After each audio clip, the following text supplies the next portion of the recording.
are certainly no strangers to the program. The former Attorney General, Anil Nandlall, and Opposition Chief Whip, Gail Teixeira. Welcome to the program.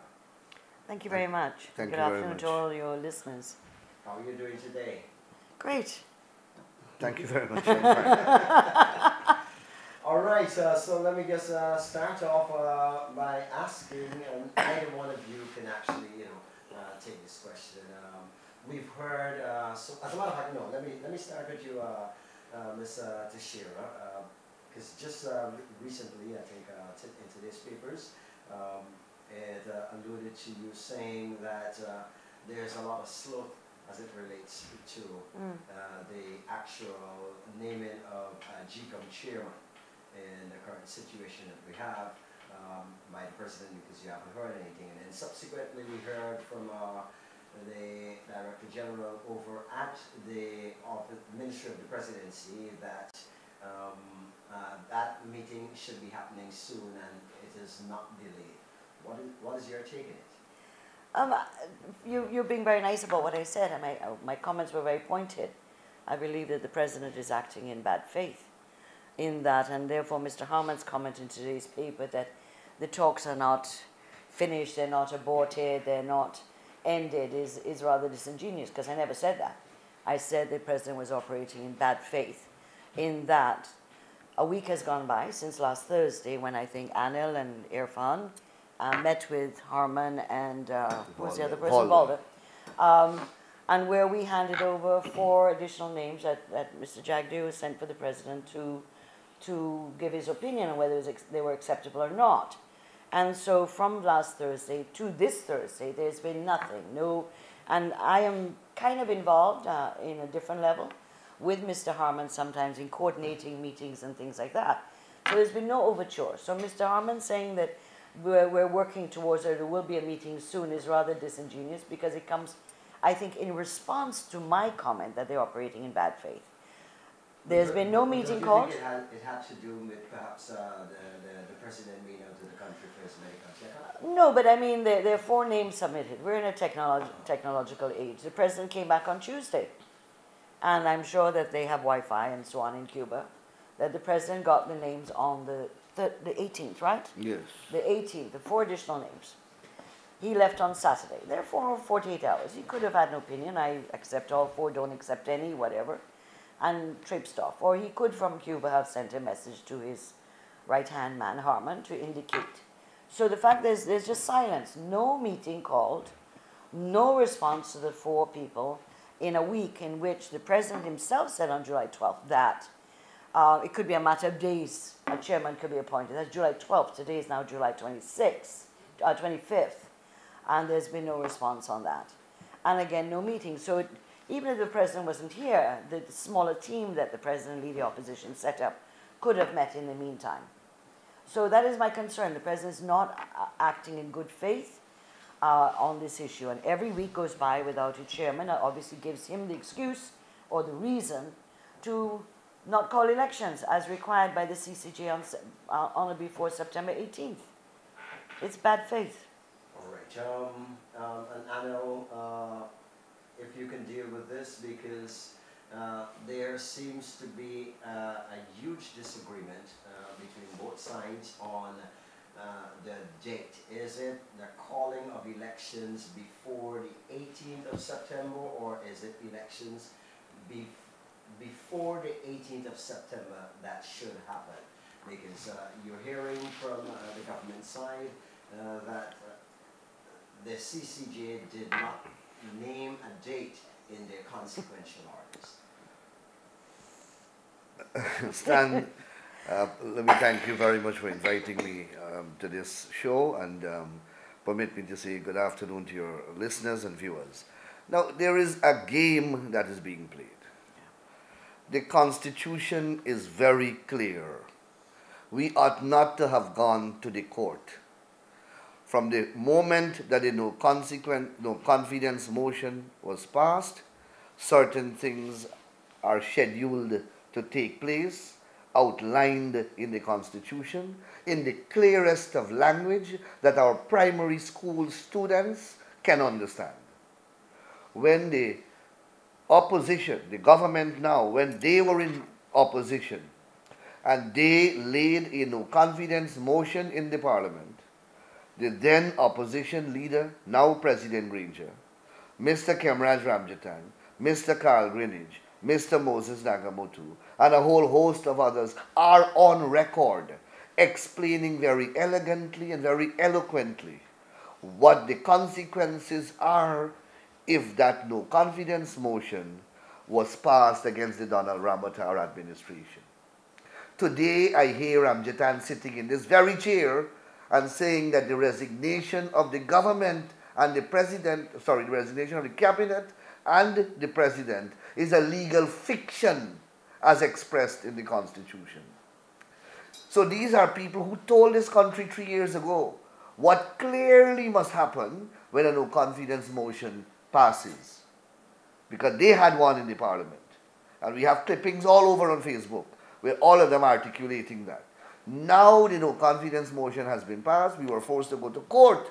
And when we complete the entire judicial process, all the way to the apex court of the country, and the apex court giving a clear decision that elections must be held by September the 18th, this bandwagon of uniquely talented Guyanese are still unable to understand that reality.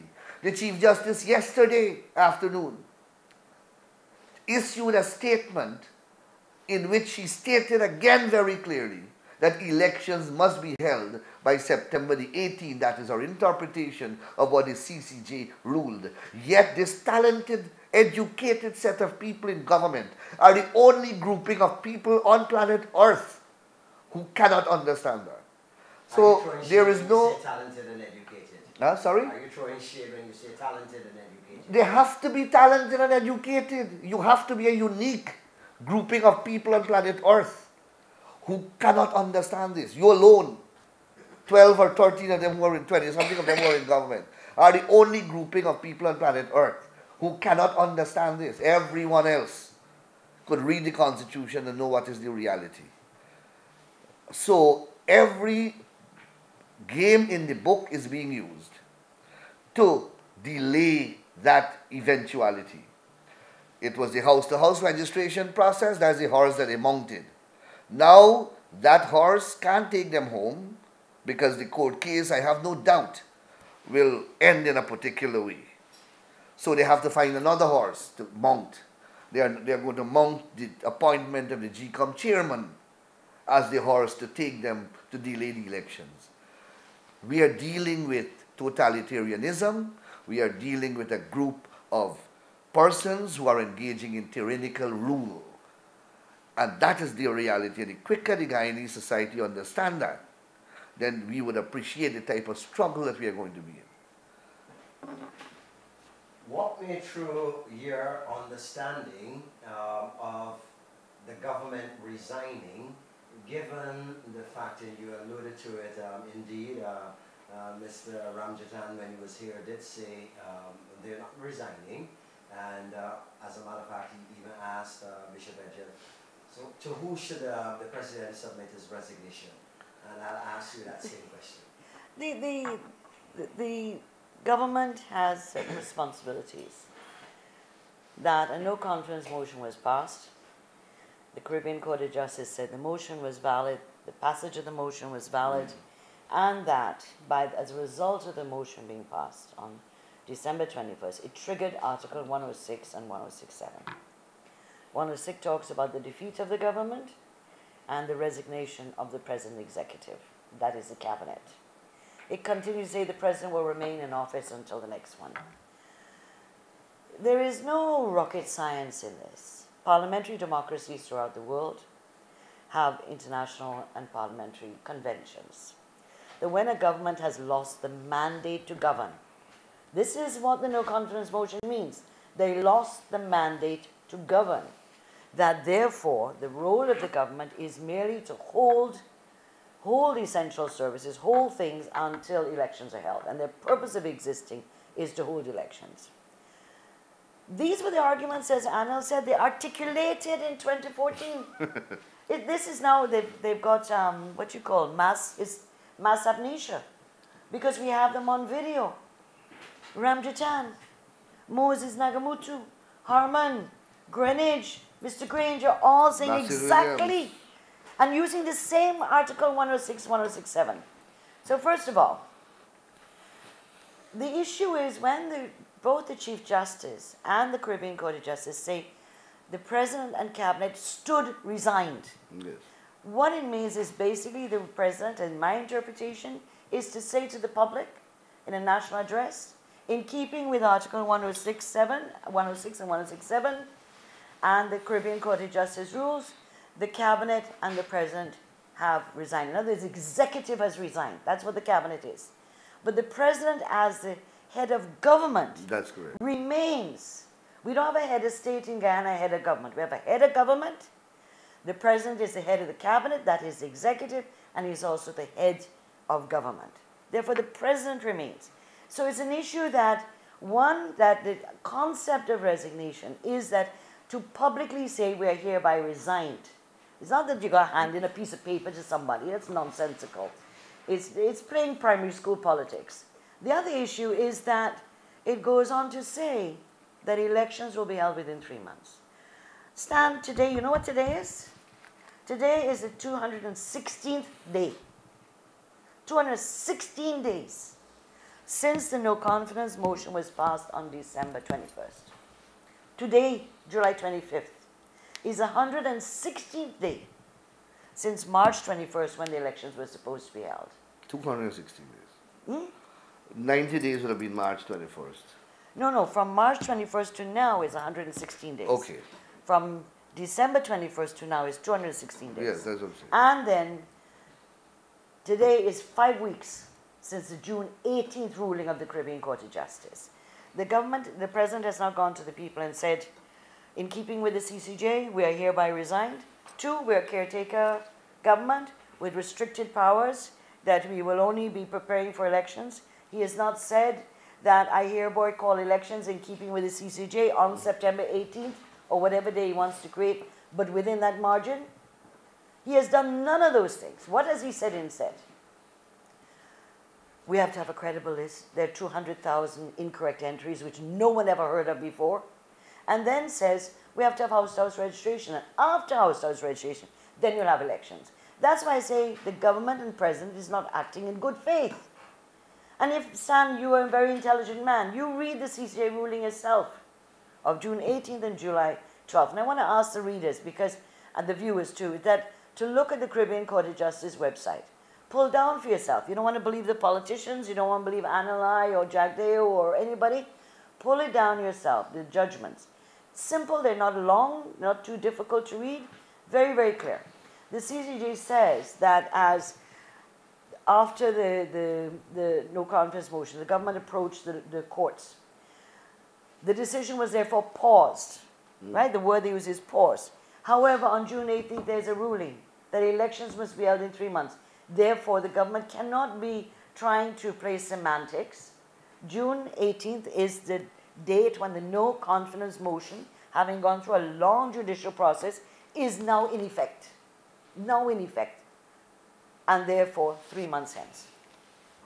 The Prime Minister, when he was here yesterday, indicated that he can't understand, and I probably asked you, Mr. Nandlall, to address this, why it is that you are actually reneging on that call just after the 2015 elections, which Can I you deal with lost. that one too? You had called for a fresh national registrants list or list of electors, and now when they are actually wanting to go with that, your party is vehemently opposed to it. I would like to deal with that one because I think that Mr. Nagamutu, as usual, you know, being the rubber stamp that he is, he's singing for his supper like a canary, and therefore he is again not remembering things.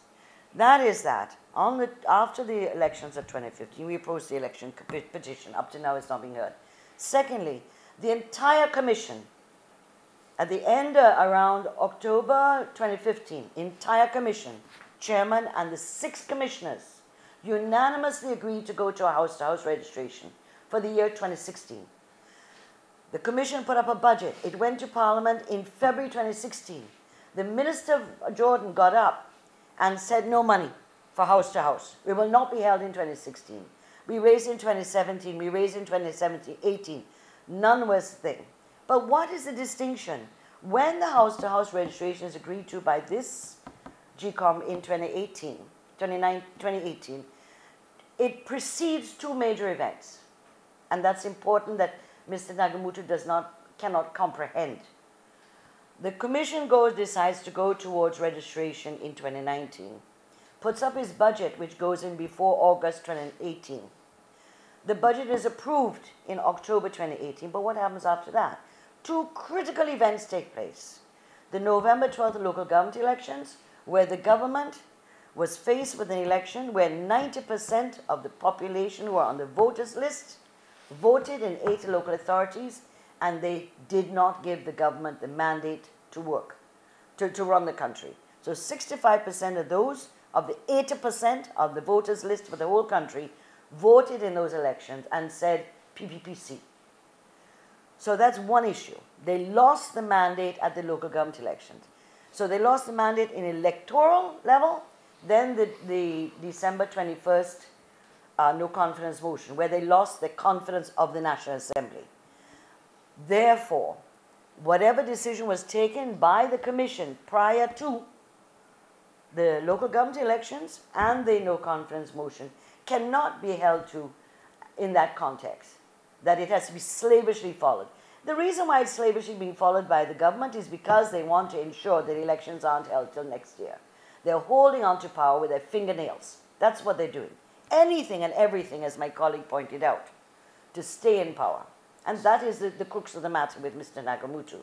So some people are watching on Facebook right now, or Facebook Live, and one question that is there from a potential voter is why should, and I believe based on everything that they've been hearing, so they're asking is why should elections be held with an expired list, given that the list was deemed as expired as of April 30th? Look, it's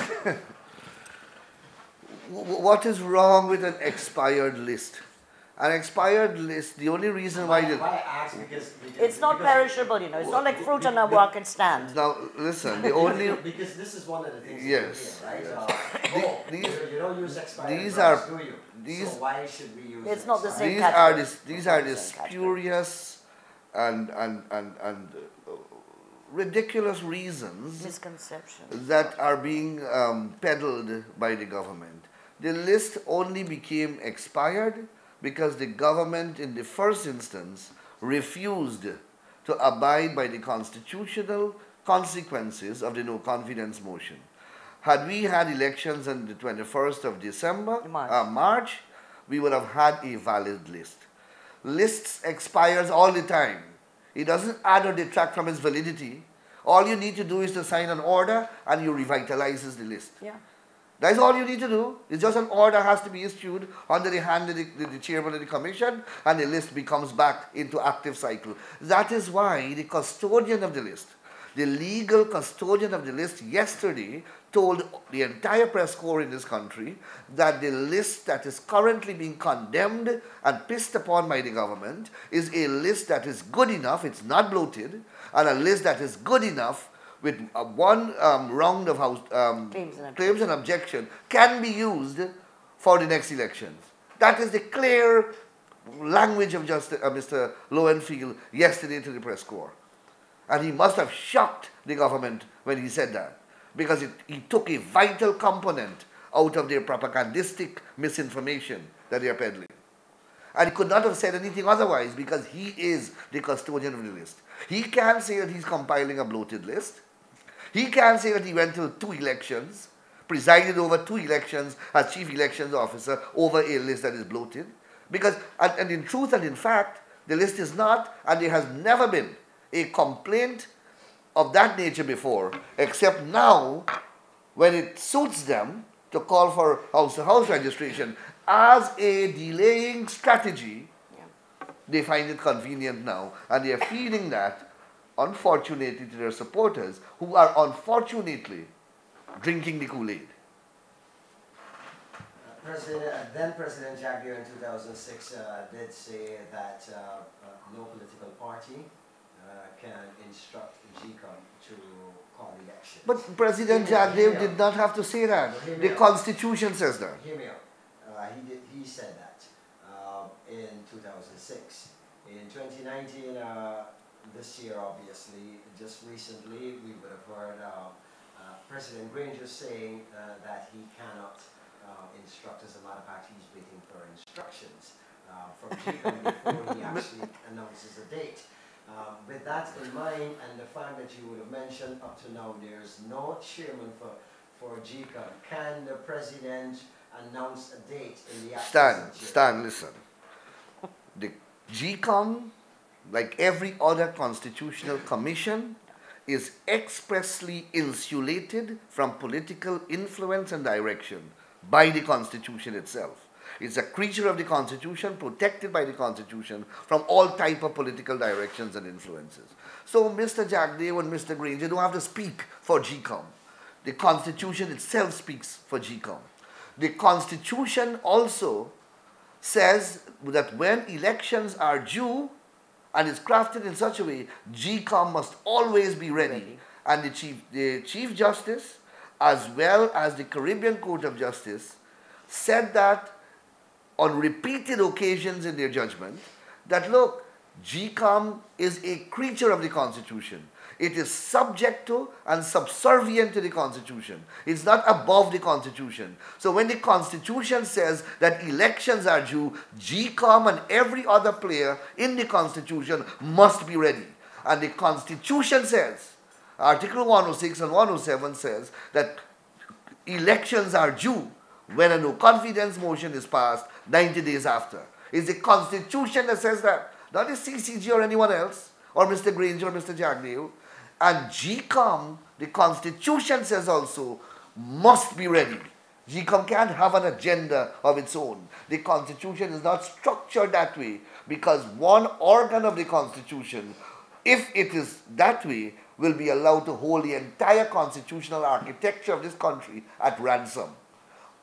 All the players in the Constitution, all the organs, all the institutions are expected to act harmoniously when constitutional edicts and constitutional deadlines are to be met. The judiciary can't do anything different either, neither the executive, unless the Constitution itself is amended in the manner provided by the Constitution. So, when the Constitution speaks to a deadline, all actors in that context, in that matrix, must meet that deadline. It's not open for GCOM to say it's not ready. And that is why we changed the system of registration from a one-off monolithical system to a continuous cyclical system of registration.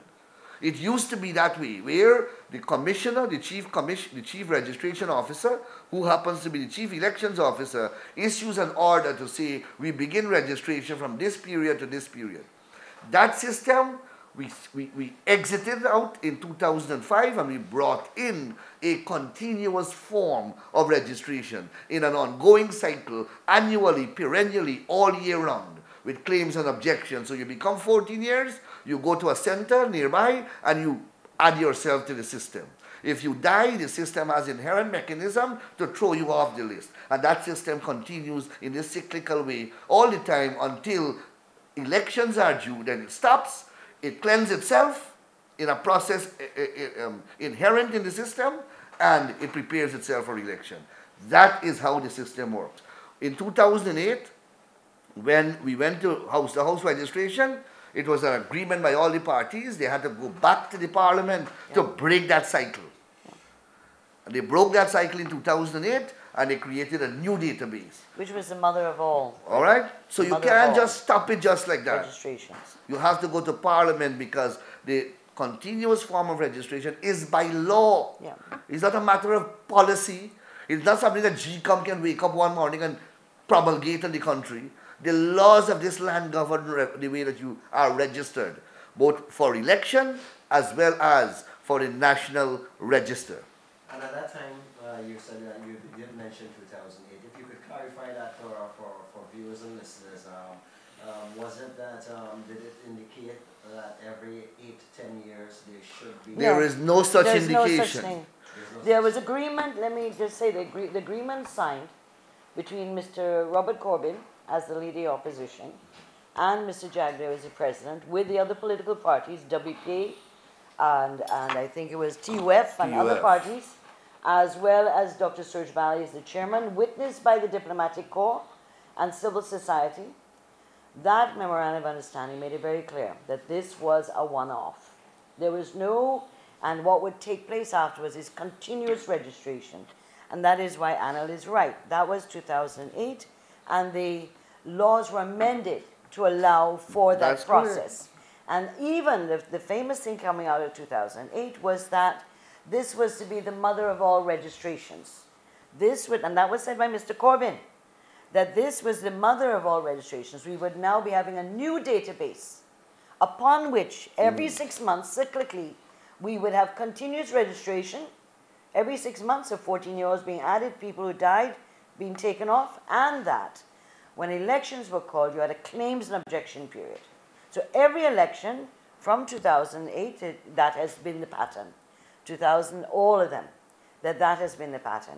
Election is called, claims and objection period. Anybody for any reason was not part of that process, they can put their name on it. And therefore the other issue, you see, there's a game going on between Mr. Granger and GCOM. And I don't know who's been compromised and who hasn't been compromised. But the control, the GCOM is no longer an independent constitutional body. It is under the control of the politician, and that is Mr. Granger. And therefore, his statements of March 2019, after the Chief Justice ruling, his address to the nation, the first address he makes to the nation after the no confidence motion is March the 15th. What does he say? Credible list and house to house. His statement on June the 18th at Bartica, immediately after the CCJ, says, credible list, 200,000 incorrect entries, and we must have house-to-house registration. After that is elections. So even before the Caribbean Justice, even before the deadline of March 21st, even before the Caribbean Court of Justice, the president of this country has made it clear that there must be house-to-house regardless. And therefore he's prepared to defy the Constitution, defy the Caribbean Court of Justice, defy the people's right of this country to choose their government.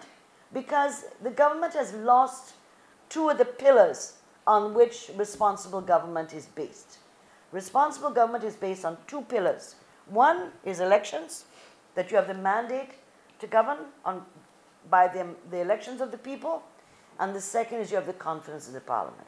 This government has lost both, and therefore it is ethical, moral, constitutional, and everything else to do it. The question is, if the government does not move in this direction, September 18th comes. We're in a constitutional crisis. We have another illegal government. And the government seems to be recklessly and irresponsibly pushing this country in that direction. So someone from Facebook is asking, particularly directed to you, Mr. Nandlall, so why it is in 2015, if that is the case, you were actually calling for a redo of the list? Because they got questions on the elections. If the political parties, look, if there is consensus among the society that the database needs to be changed, then I suppose you can do what was done in 2008. But unless you had that kind of consensus and consensual arrangement, then the law that governs registration will have to be applied. And here you have no such consensus. Perhaps in 2015, for whatever reason there may have been consensus, that dissipated. It does not obtain anymore. And you have to deal with the reality now. The position is what obtains now. What obtains now is that elections are due to be held on September the 18th. Long overdue on September the 18th. After September the 18th, the law books printed thus far dealing with our kind of constitutional system, that's where they end. There's no page to turn to after that. I can't advise what will happen on after September the 18th. I hear Amjad speak about necessity.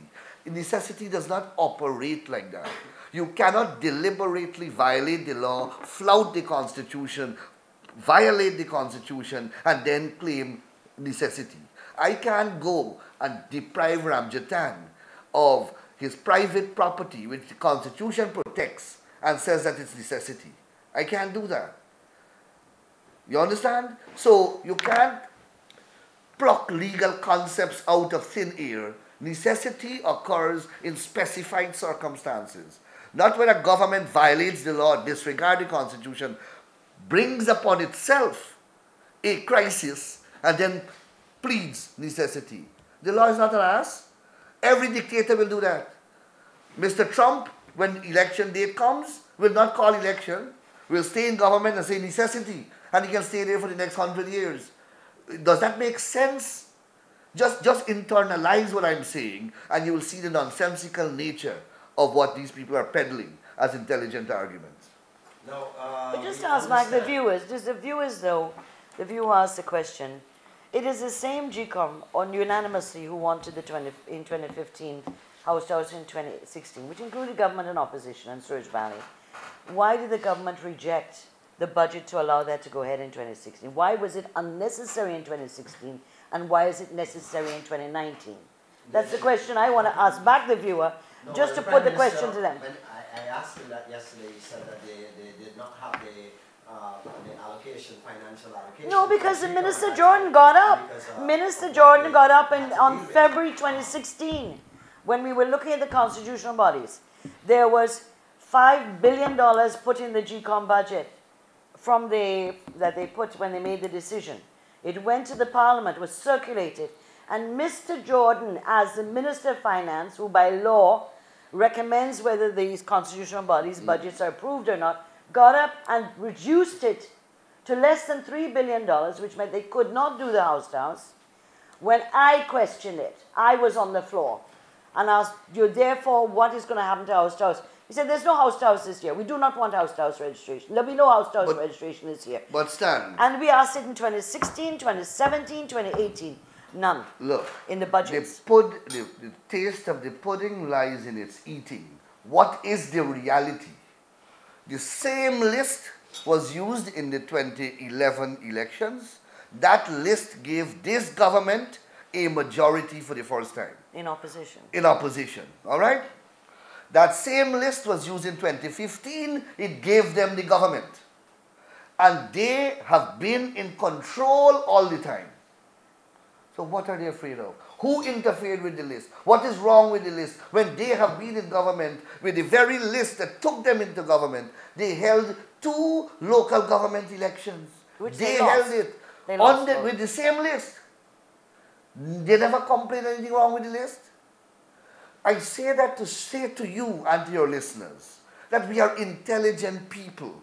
They do not have the courtesy and respect to treat us with that kind of respect, to give us something intelligent to accept. The arguments that they are advancing borders on lunacy and ridiculousness. They can't even, they don't even care to concoct something that is quasi-intelligent. Because their own supporters have difficulty in defending these positions that they're advancing. They're indefensible. Penultimate question to both of you before we wrap up. Let me ask this. In the absence, as it is right now, as of today, there is no chairman of GCOM. And understanding the importance of the chairman of GCOM, can we go forward to elections without a chairman for GCOM? And what would be the modalities for such? Let me take you back to the night of December 21st when the motion was passed. The very next day, the chief elections officer of this country called together the technical staff of GCOM, and they started preparing for elections. The PRO, I think her name is Yolande Ward, said on the December, I think it was 27th. 27th of December. That GCOM was making preparations for elections in keeping with the Constitution, and they will be ready. And will be ready. So that clearly, the commission had met on December 22nd. The chairman didn't call a meeting to discuss it. The chief elections officer and the technical staff of the GCOM knew what their responsibilities were. The political interference comes after that, where everyone starts to back off. The chairman then... And that was when the Prime Minister and the President both accepted on the night of the next day. The no confidence motion. Right? So what suddenly turned this government to change? Suddenly they realized that they lost government. And that became the issue that come hell or high water they had to stay in, regardless of it smashing our Constitution, smashing the CCJ and any other court rulings. The issue though is that the matter could have been, this whole issue could have been very simply done. If the government was behaving in an honorable way, and a democratic way, it was December 21st, the GCOM would have convened, get preparation, they could have given, as they do sometimes to the president, here are some timelines, all within 3 months. I can show you that between 2001, 1997 to 2015, elections have been held except once within 90 days. Most are 67 days. Some are even 42 days. Because the premise of the Constitutional Reform Commission in 1999-2001 is that GCOM must always be ready. Why? Not just because of no confidence.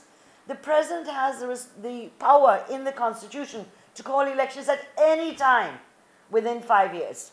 Doesn't have to wait for 5 years. Therefore, GCOM must always be ready. No confidence gave the same 3 months as the Constitution gives for elections at any time. So that all of this, if the government had been democratic and not bent on taking this country down the way it is, you hold elections by March 21st. I want to remind your listeners, on March the 9th, we had a meeting with Mr. Granger. All of us were there. We offered in writing to the president, which was a public letter, saying that we were willing to give out 2/3 in Parliament for an extension from March 21st to on or before April 30th, when the list would be expired. The president sat there and said not a word. We never, and it's not just my thinking. He sat there, looked, and next point, what's the next issue? No answer was ever given in writing to that question. We made an offer because we did not want to see this country go into a constitutional crisis. We offered, we had to tell our members who want to go to the vote at that time that, look, for the country, we are willing to give the 2/3. This time we're not going to give the 2/3 though, because the government has been greedy, avaricious, and willing to overthrow the Constitution just to stay in power by their fingernails. This time we're not giving any 2/3. My final question to both of you, as a matter of fact, anyone can answer. The opposition leader, when he was here early in the week, indicated that he has, and the party collectively would have put out a statement asking supporters and by extension of the Guyanese to actually boycott or not participate in the house-to-house registration. Not participate, yeah. Right. However, there are certain reports in certain sections of the media and social media too that your presidential candidate has actually registered. And I don't know that. No. Any of you fiction. registered? No one's come to my house, so I am not going to. We have taken the principled position that the house-to-house registration exercise is illegal. It's contemptuous of the rulings of the Caribbean Court of Justice, and it's contrary to the Constitution. And we have done the legitimate, constitutionally required thing to challenge its continuation, which is to go to the court. So we are exploring all the democratic avenues and legal avenues provided for in our democratic architecture.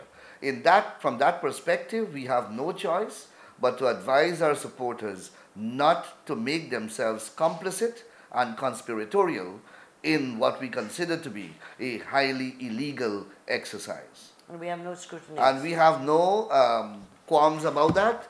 And no, we do not think that our presidential candidate has done what you claim he did, and I can't imagine that he would do so, because we make decisions collectively, and he would have been part of the collective. All right. I want to say thanks to both of you, Gail Teixeira and Anil Nandlall, for spending some time with us to bring some clarity on your side of the story, and certainly look forward to having both of you back sometime in the future when I do reach out. Well, thank you very much, Stan, and thank you, viewers, for listening to us.